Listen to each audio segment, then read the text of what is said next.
Furious that Stalingrad had yet to be captured, and desperate to claim Stalin's city as his own, Hitler insisted that the city be taken immediately. The Russians, he declared, were at the end of their strength.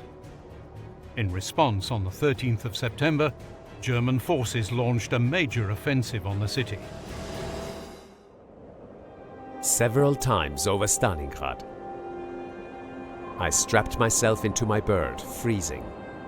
Then the clouds cleared over the dawn, and I flew into the glare of the red rising sun.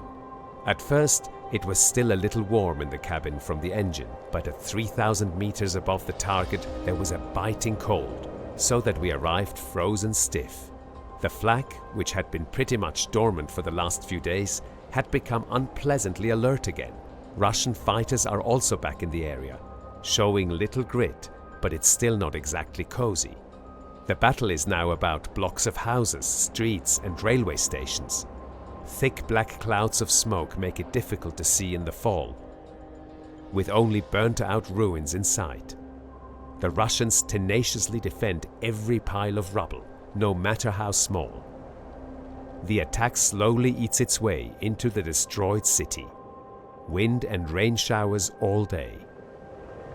5 times over Stalingrad, 7 hours in the aircraft. That's enough. Helped by the destruction wrought by the Luftwaffe, Soviet defenders had turned every crater, house and factory into a fortress. German troops advancing through the ruins of the city found themselves fighting a war waged at point-blank range, in houses and cellars, with submachine guns, knives, hand grenades and pistols. They nicknamed this type of war Rattenkrieg, the war of the rats. Casualty rates were enormous.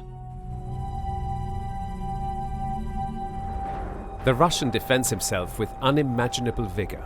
That's why we often can't move on until we've assembled a Stoßtrupp to clear such an obstacle out of the way. These are volunteers who have to clear the houses with all sorts of weapons. And this often leads to scenes that even father never saw in the last war. The main weapon is the submachine gun, followed by the pistol.